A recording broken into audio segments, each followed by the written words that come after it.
So we're finished with talking about the automaticity of Coxeter groups,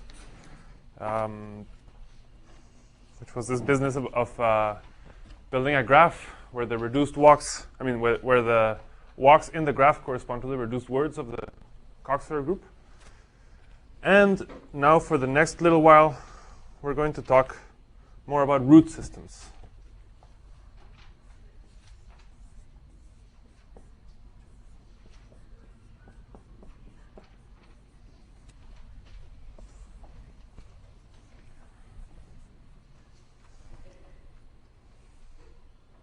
So the point with this is that we already talked about how from a Coxeter group you get something that I call the root system, but I haven't really told you what a root system is yet. So far what I've shown you is some examples of root systems. For each Coxeter group you get a root system. And so now we're going to talk about root systems by themselves. So the setup is like this. You start with a finite dimensional real vector space.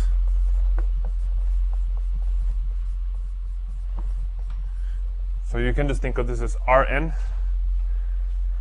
except you have to be careful with the bilinear form. So we have some symmetric bilinear form.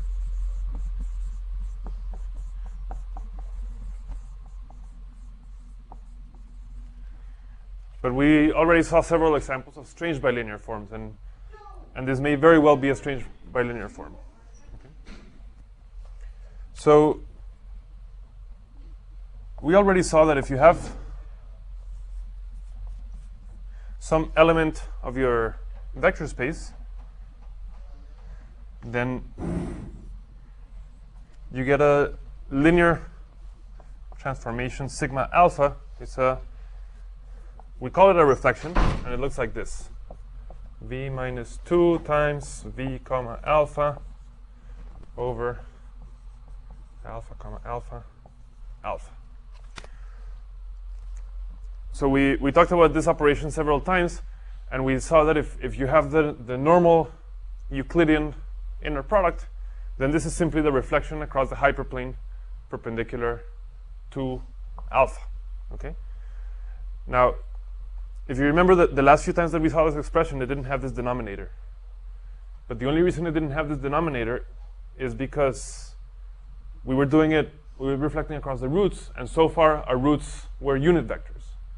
And that's why this thing never appeared for a little while, but if you look back at when we originally saw what reflections look like, they do have this denominator when this is not a unit vector.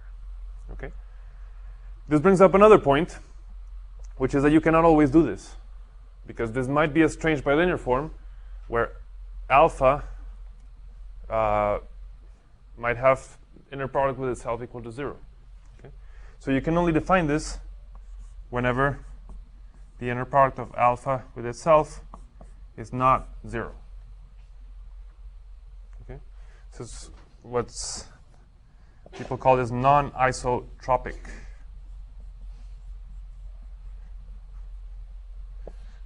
That's a big word, and what it means is just that this expression makes sense. Okay. So this is the reflection associated with alpha.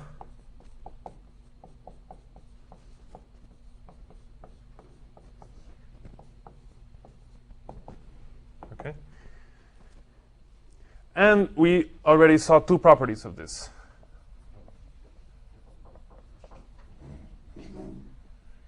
So one property is that reflections are involutions. So if you reflect and you reflect again, you get back what you started with. Involution. And the other property that we saw is that reflections respect lengths. Okay? So these are isometries in the sense that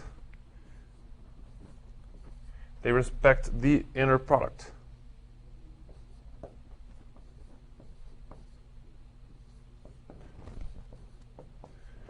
So the inner product of U and V doesn't change when you apply the reflection to it. Okay? So this is kind of the basic setup. And now given this, I'm going to tell you what a root system is. A root system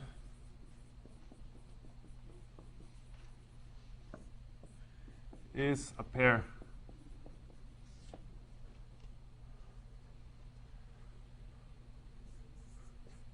phi comma delta, where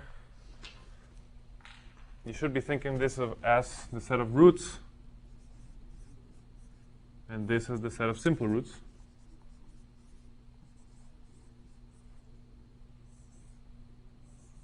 Right?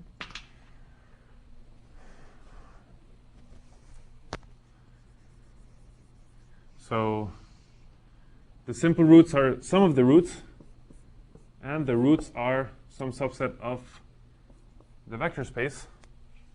And these things are supposed to have some properties. Okay? So let's talk about the properties. First property is that the norm of each root has to be positive. Okay?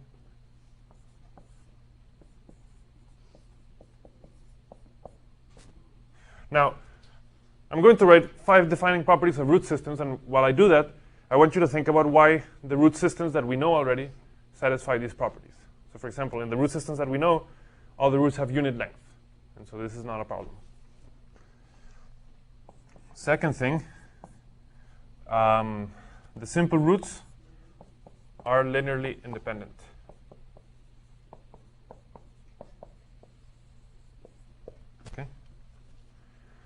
So why is that true in the examples that we saw so far? Because if you remember the way we defined this, we had defined it as starting with a basis of simple roots and then making a vector space out of them. Third property is that if you have a root and some other root, which is a scalar multiple of it, then that scalar is either plus or minus 1. Okay? So along a specific direction, the only roots you can have are a root and it's negative. You can't have a root and then maybe 3 times that also be a root. Okay? Again, this is clear in the examples that we saw so far because the roots are of unit length.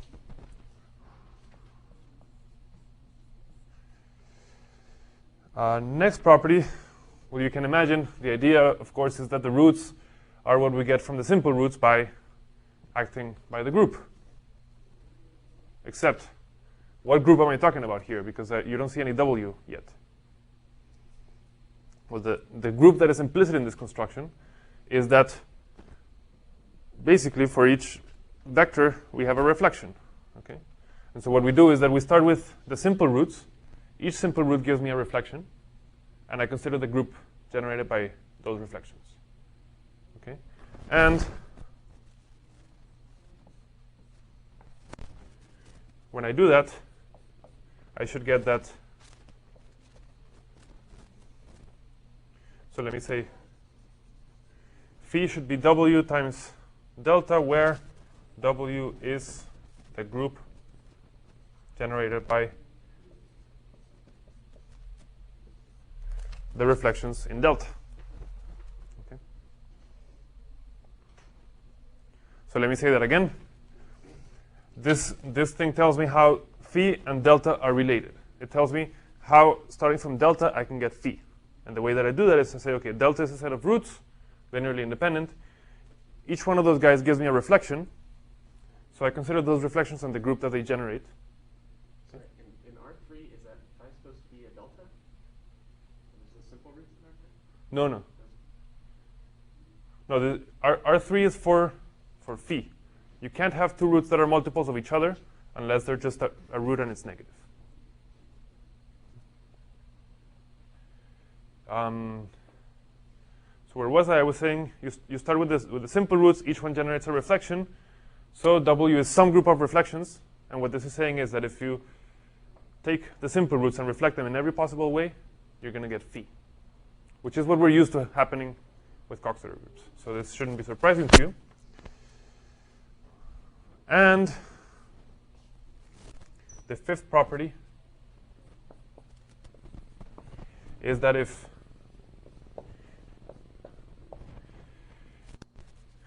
is this property that roots are either positive or negative.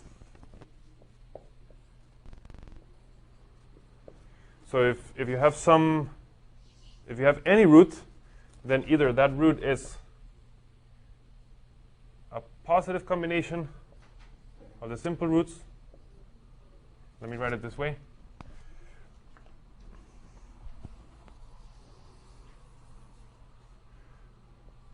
Either beta or minus beta is a positive or a non-negative combination of simple roots. Okay. Move this stuff out of the way. So this is what we're used to. That if we have any root, that root is either positive or negative according to whether the coefficients are all positive or all negative. Okay.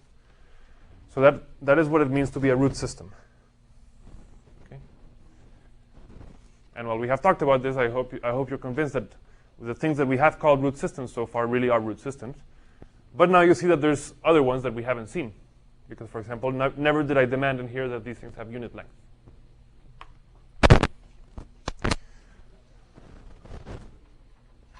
Any questions about my definition of root system?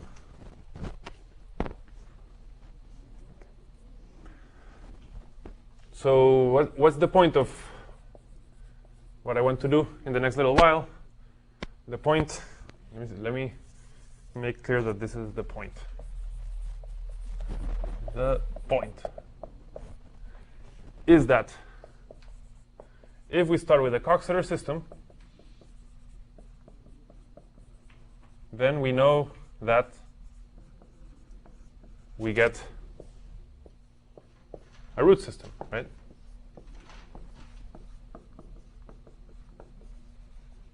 This we understand pretty well already.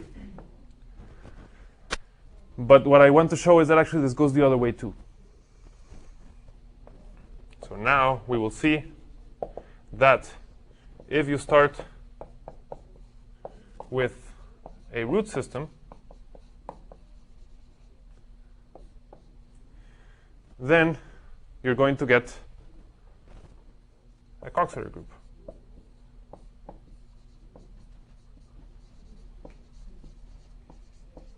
Okay? And already you can probably guess what the Coxeter group is, right? A Coxeter system, rather.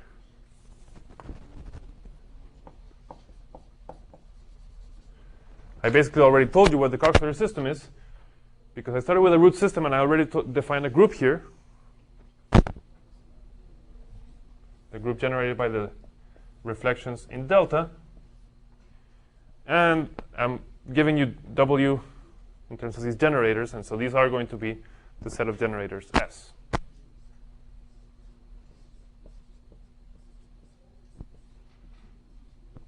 Okay. In other words, now starting from this geometric construction of a root system, I'm going to build Coxeter groups. I should warn you that this is not exactly a bijection. For example, there can be different root systems for the same Coxeter system. But still, it's a very useful correspondence.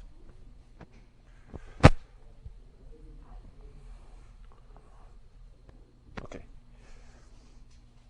So let's see some examples of root systems.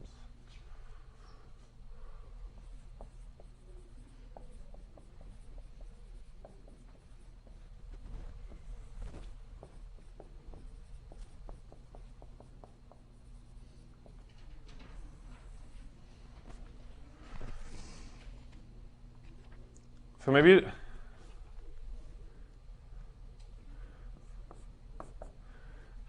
I don't know, let's start small. So how small can we start? Well, this is how small we can start.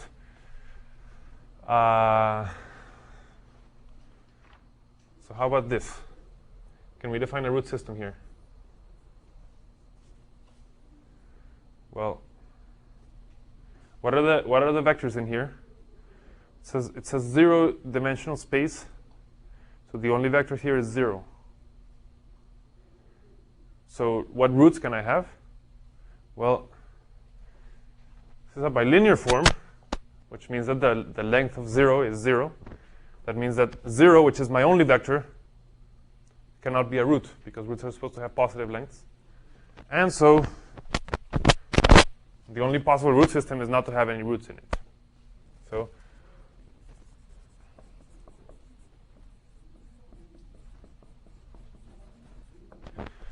there's kind of a silly example, but it is a root system. I never said here that there had to be vectors in it. Okay, but that's boring. Let's talk about one that's only slightly less boring. So R1, okay, so here's the real line. Here's the origin. So what can I have in a root system of dimension 1? Well, I could have one root. I mean, I could have the empty root system still. But let's say that I have one root, alpha. What else do I need to have? Well, you can probably guess that I need to have negative alpha. Why? Let's think about how you prove that. Because now root systems are things that satisfy these 5 properties. And so using these 5 properties, I should get that minus alpha also appears. Well, you see, the thing is that you have to think about what sigma alpha does in this case. When you think about it, sigma alpha, well, actually it depends on the bilinear form. Let's say that this is the normal bilinear form. This is the Euclidean length.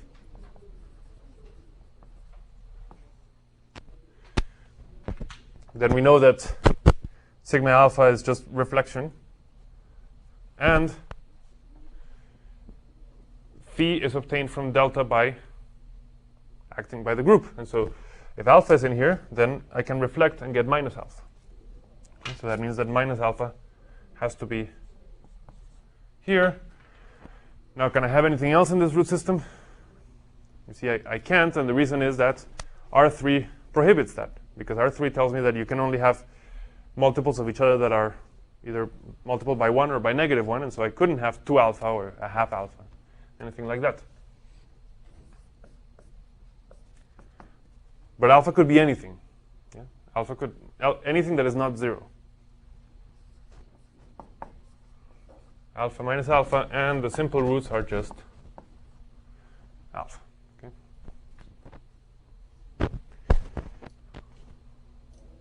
Okay.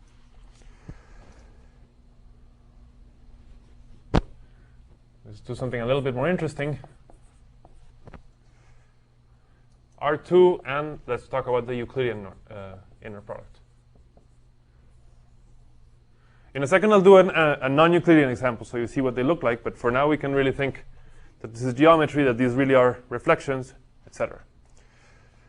So we've seen this. So what's an example of a root system here?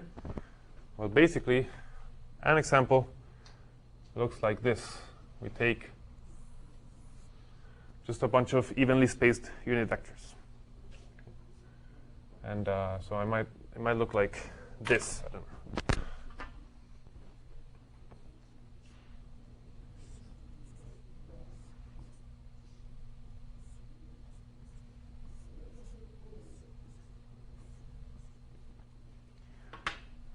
Any even number of roots.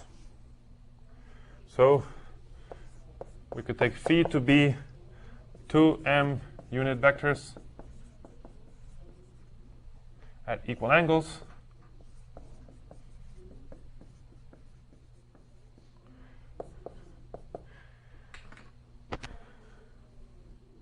And what do I take delta to be?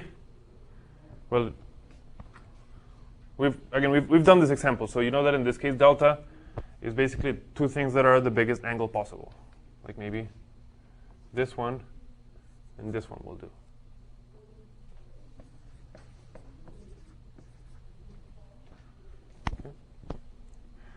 So that's an example of a root system that we know very well. Now let me show you a root system that we don't know so well, that we haven't seen yet, even though it's very similar. Here's another root system.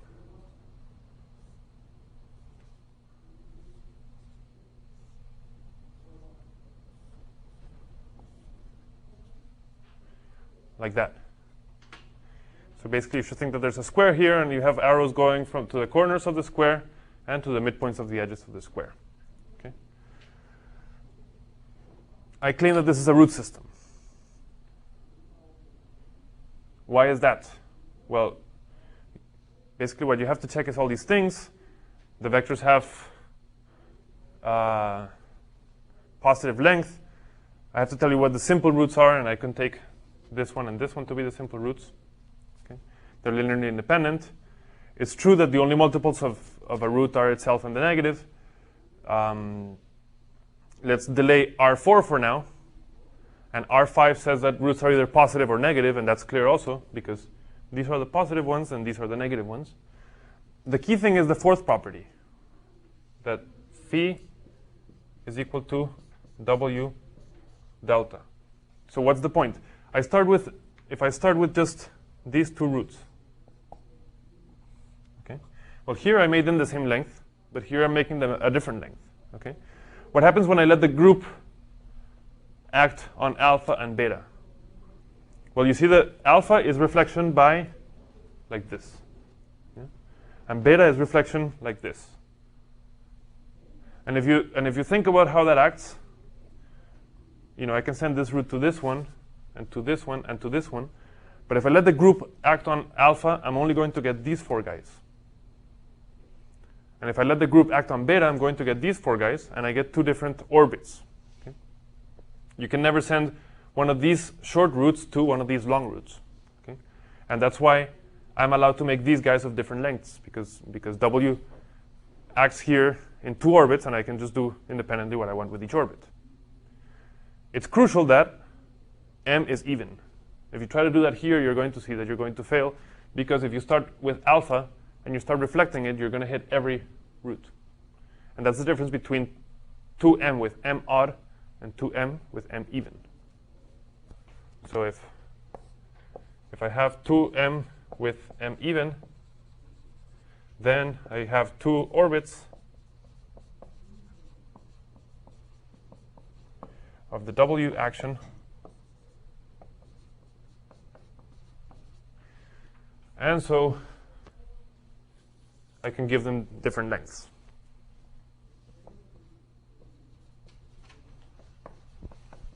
I can take alpha and beta of different lengths.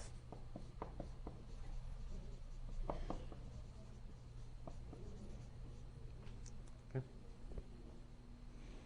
And this gives me the first example of a root system that we haven't seen before.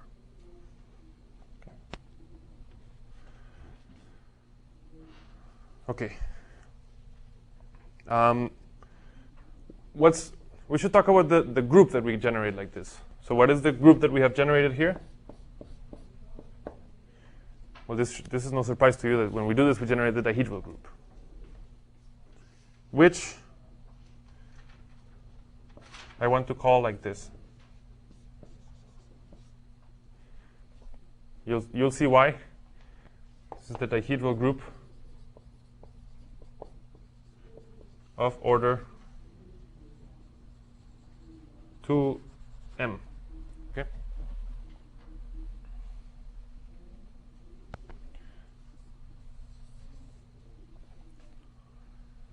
Okay. More examples.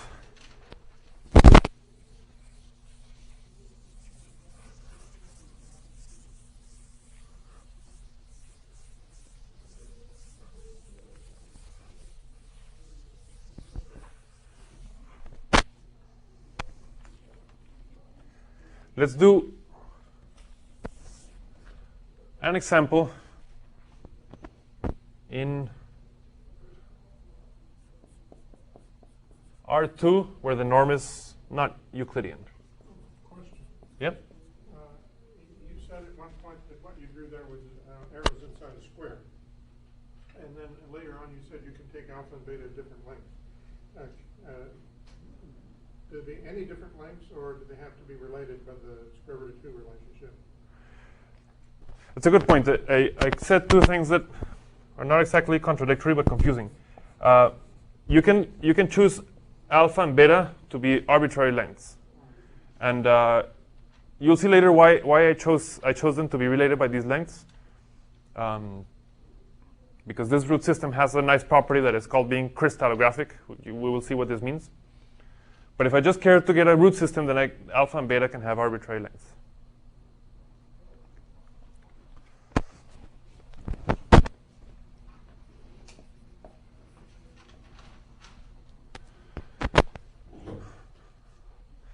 Let's do R2 with a different inner product. So let's say that I have an inner product. R2 is the span of alpha and beta, and let's say that the inner product is defined by alpha comma alpha is 1, and beta comma anything is 0.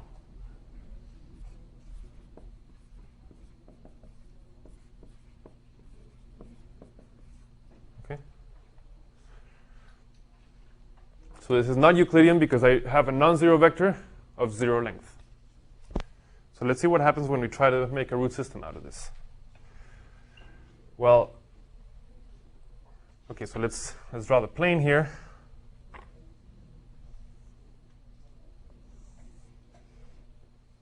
But let's not pay attention to the angles because the angles are distorted by this bilinear form. And I want to make a root system out of this. So what would be the two natural? I mean, because I'm in 2 dimensions, I should probably use 2 simple roots. And so what are the 2 natural choices? See, the natural choices are alpha and beta, but you should think about why that's problematic. You see why that's problematic? See, I have a rule here that forbids me from choosing beta because roots are supposed to have positive length. So I can't make beta be a root. Okay? But alpha can be a root. So let's say that this is the alpha axis. And now what should I do for beta? Well, beta cannot be a root. And everything over here has length 0. So I need a different root. And I don't know. Well, what would you choose? If I force you to just choose a root. Alpha plus beta, that seems like a reasonable choice. So alpha plus beta is here.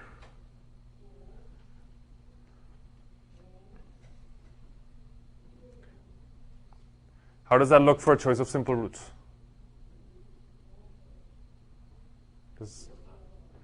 One thing that's problematic is that roots are supposed to be either positive or negative, right? And so over here, we always kind of wanted to choose big angles so that everything else would be in between them. Okay. Now, like I said, the angles are not what's important, but the important thing is that, for example, if I were to choose these to be my simple roots, then my roots would have to live in this cone and this cone. The positive combinations of these guys and the negative combinations of these guys. So it might be that a better choice is to choose a bigger angle. Okay. Now, as you'll find out, actually, it wasn't really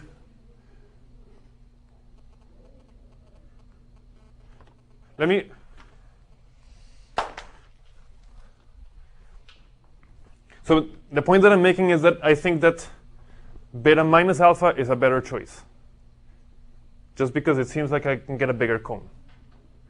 But let's see what happens if I just go with Aaron's suggestion of putting alpha plus beta as one of my roots. Well, now I'm just going to get a root system by acting over here. You know? So for example, what's a root that I have to have? Well, here's a root that must be in my root system, right? because it is one of the things that R4 demands should be in. And so I go ahead and compute this. And so I get alpha plus beta minus 2 times inner product of alpha plus beta comma alpha over alpha comma alpha alpha. So I get alpha plus beta, and then what's this? Well, alpha comma alpha is 1, and beta comma alpha is 0. So this is a 1, this is a 1, so I get minus 2 alpha, so I get beta minus alpha. Okay? So that means that if alpha is a root, and alpha plus beta is a root, then beta minus alpha has to be a root also. Right? Minus alpha plus beta. And now you see that actually this could not possibly be a choice of simple roots, because if you write this in terms of as a linear combination of this plus this, you get basically this one minus 2 times this one. And that has a positive coefficient and a negative coefficient. So that tells you that these two guys could not be choices of simple roots. And maybe this one is. We don't know yet. So maybe I try that.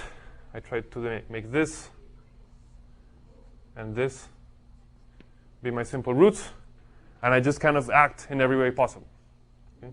So I would now take sigma alpha of this thing. Well, you'll see I get this. Then I take sigma alpha plus beta of this thing.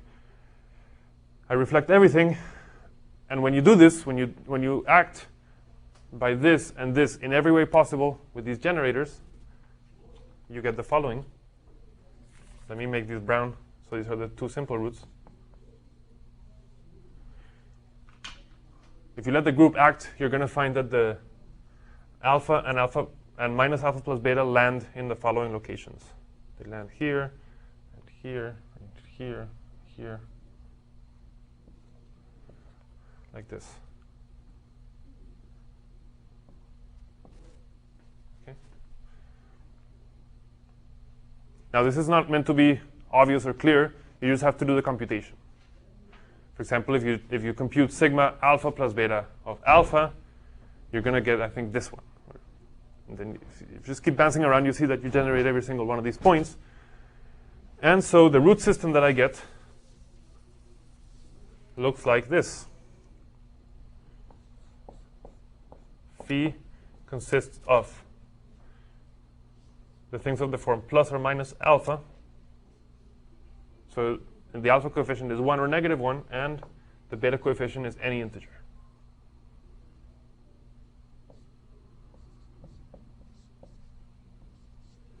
Okay. This is an exercise.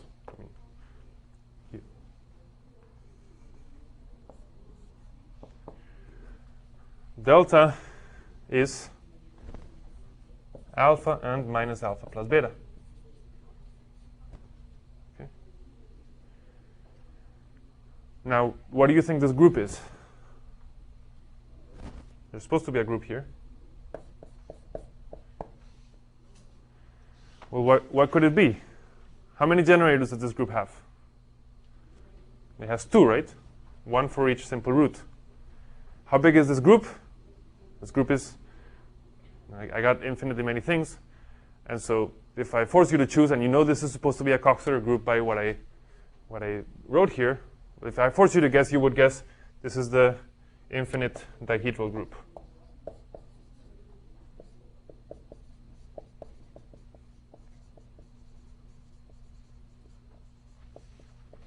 Right?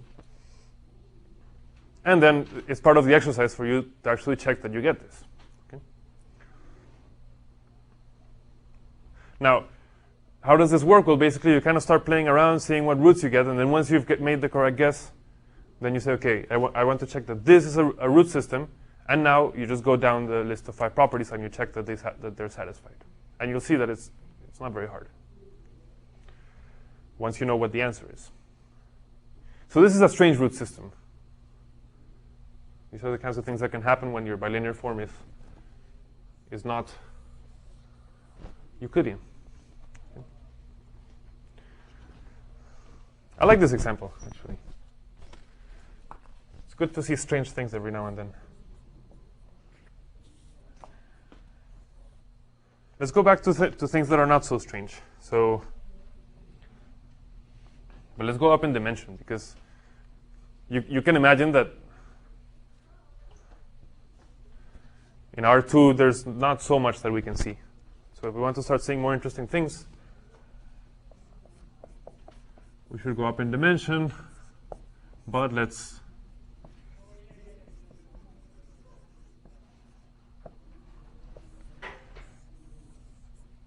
go to Euclidean space, and what I want to do is the following.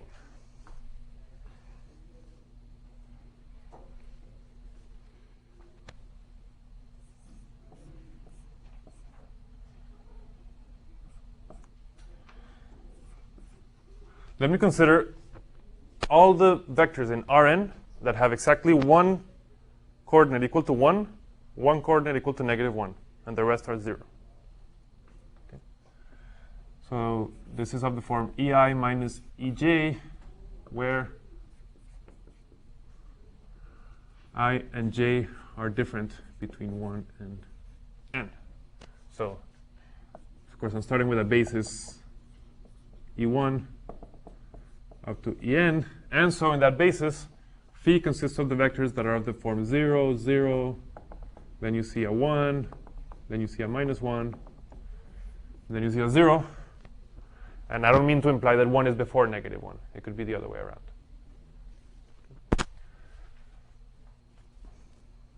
And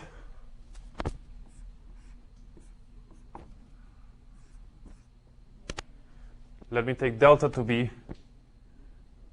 E2 minus E1, E3 minus E2, and En minus En minus 1. Okay. So I claim this is a root system. And maybe you can guess, just by looking at this, what Coxeter group it corresponds to. Particularly, if you look at the simple roots, you know each one of these is going to give you a generator. And these look like geometric versions of something that we know. These look like geometric versions of adjacent transpositions. And so my point is going to be that this is a very nice way of expressing a root system that corresponds to the symmetric group. Okay. So how do I check that this is a root system? Well, let's do this. Okay. So let's check R1 up to R5. So R1, things have positive length. Why is that? Because this is Euclidean space. In Euclidean space, anything that is not 0 has positive length. R2, so R1, easy. R2, delta is linearly independent. Why are these vectors linearly independent? Well, because each one involves a new basis vector that the other ones didn't have. So if you like thinking about this in matrices, this is an upper triangular matrix, and that's why it's linearly independent. So that's easy. R3. If I have two roots that are multiples of each other, then they're actually negatives of each other. But if you look at it in this way, then this is absolutely clear. Because if you have a multiple of something like this, and you want it to be of this form, then the only thing you can do is change the 1 and the -1. You can't multiply by anything else. So that's clear. R4 and R5 actually require some work.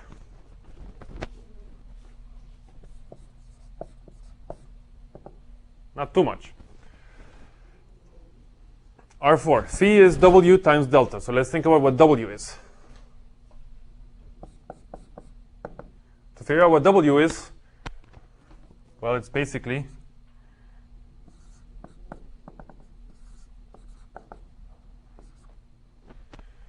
generated by sigma 1 up to sigma n minus 1, where these are the reflections corresponding to these guys. Okay.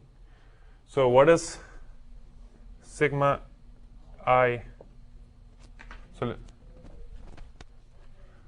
let me call the reflections corresponding to this sigma 1, sigma 2 up to sigma n minus 1. What does sigma I do?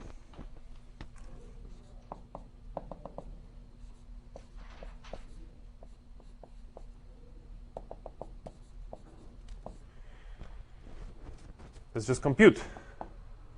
It's equal to v1 up to vn minus 2 times inner product of, just call it v,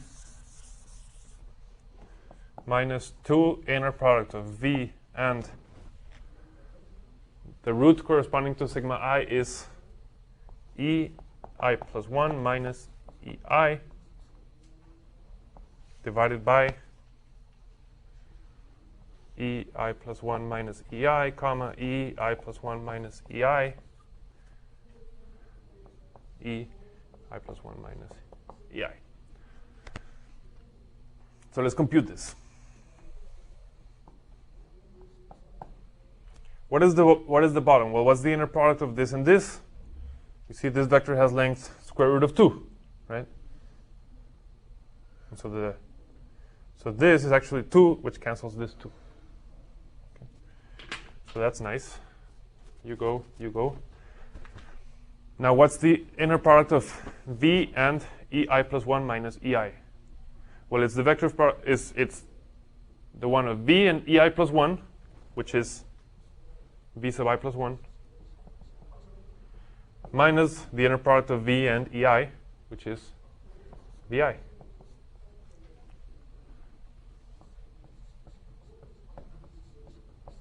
Okay. And so what did I do? I took the vector v. Now what did I do to the coordinate ei plus 1? I subtracted vi plus 1 and I added vi. So what I did is that in the I plus first coordinate, I subtracted vi plus 1 and I added vi. So what I got is this. In the coordinate ei, I subtracted vi and I added vi plus 1. So what I got is this.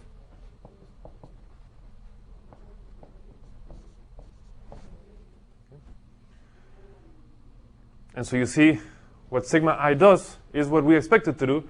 It just swaps the coordinates I and I plus 1. So this really is the geometric version of a adjacent transposition.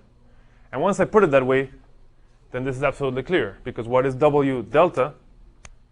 It's basically taking a vector of this form and swapping coordinates around. And so what you're going to do is maybe swap the 1 and the negative 1, maybe swap the 1 and the 0, maybe swap the negative 1 and the 0. When you do that in every possible way, you're going to get exactly these guys. Okay. So this makes R4 clear. Okay. And finally, R5.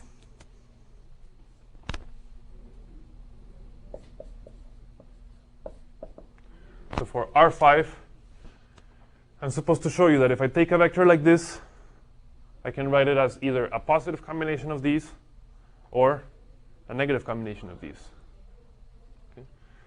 What do you think it depends on?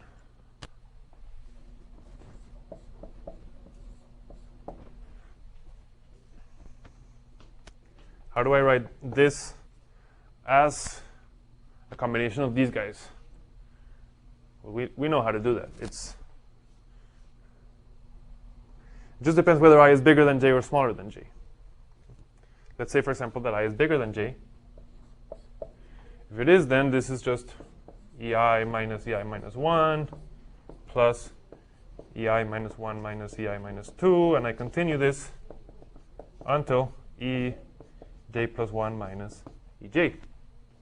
Right? And this is a positive combination of my simple roots.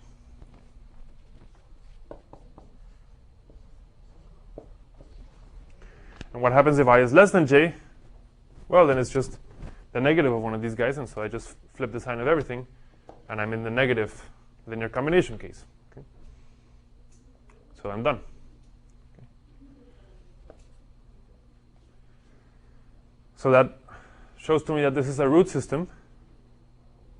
It's a very nice root system. And a consequence of what I did in R4 is that the group corresponding to it, the group generated by the sigma i's, is the symmetric group Sn.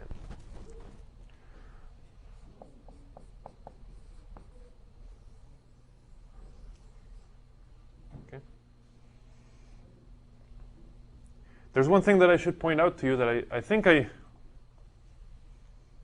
already did say this, but let me say it again, just in case I didn't say it, or in case you forgot, that in the case n equals 3, we know what this looks like.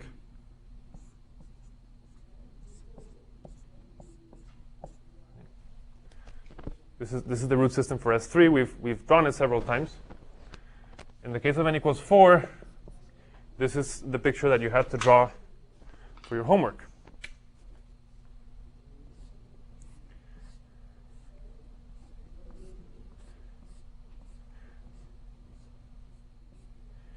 So I'm drawing this in red because it doesn't show too well on the video. It shows very faintly, which is exactly my point.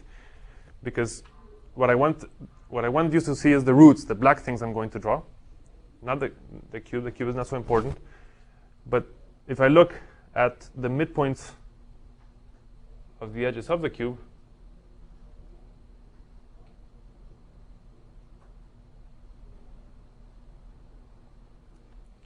and if I look at all the vectors that start at the origin and go to these guys, and maybe I shouldn't fill in all the arrows because I'm going to make a mess. But if I take all of these arrows from the center of the cube to the midpoints of the edges of the cube, I get exactly a picture of the root system for S4.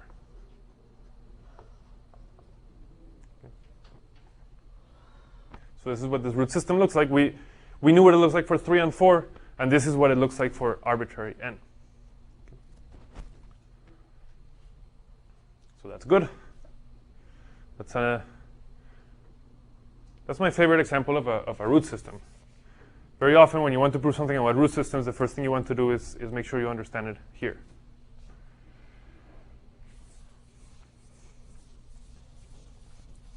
And now let's do a little bit of guesswork to talk about the last root system that I would like to discuss today. In Rn, also Euclidean.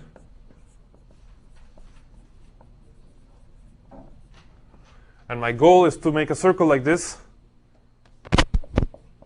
for another Coxeter group that we know and like in n dimensions, which is the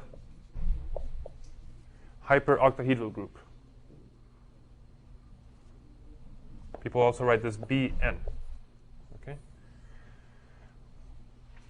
And so I want to show you now the reverse of how do you actually think about this if you know that you want to build a root system and you want to get it to look like this. Okay? So remember, the way we think about this is that we think of having a deck of cards 1 up to n. They're numbered, and you can flip them over now. So each card has an I and a negative I. Okay? So what are some roots that I would like to have to model geometrically the operations? Well, I need to be able to do things like this. Swap cards I and I plus 1. And so I need my root EI plus 1 minus EI to switch adjacent cards. Okay? But that's only going to allow me to have them all face up. So now I need some geometric operation that models taking the top card and flipping it over. What root would you choose for that? If I force you to choose something. And we know that EI plus 1 minus EI means switching cards I and I plus 1. So now I want to take the top card and just flip it over. Tell me some vector that might model that. Some of you guys are just being shy. This refers to cards I and I plus 1. So if I'm talking only about card 1, then probably I just need something that involves E1 only. And I know that once I have E1, it's only one, it has to be a multiple of E1, and I can only have one length, so I think this is a natural choice. Now, geometrically, what does it do? Well, E1 is the unit vector orthogonal to something like this, and so the geometric operation, the geometric reflection, really is taking a vector like this and reflecting it, which kind of looks like taking a card and flipping it. So this is flip the top card. So if I want to model this group, I want these two geometric operations. Okay? And now I have to ask myself, is this, basically, if I look at the roots that look like this, I mean, the point is, what else do I need to add so I get a root system? Okay? Well, you can imagine that once I have these, EI plus 1 minus EI, I need these.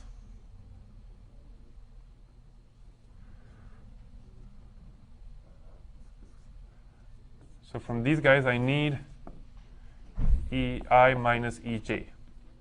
Okay? I can generate them through these operations. You can also, for example, you know that if you have this root and this root, you're going to have something like this.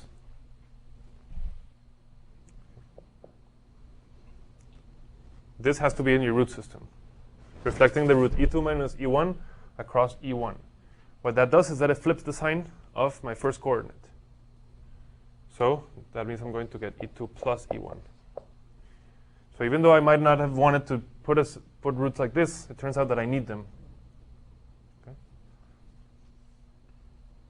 So I need to put EI plus EJ as roots also, because they're generated by these. And you can imagine that if E1 appears here, then I'm going to get EI. For example, by taking the reflection of this and E1. Okay. So that's what you get when you start reflecting these guys around. You see that you need these kinds of expressions. And once you've settled that, you prove that this is a root system. Phi is equal to this. These guys for I different from j, these guys for I. And the simple roots are these ones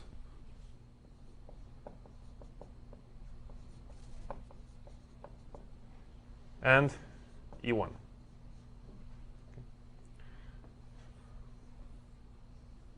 So like I said, this is kind of the preliminary guesswork when you try to figure out what you should put here. And once you figure it out, you just prove it by going down the steps. Okay. And these are exercises that I really think you should do. They're very instructive to figure out this computation explicitly. You should do them. So these are the root systems for the symmetric group and the hyperoctahedral group. And we'll keep talking about root systems next time.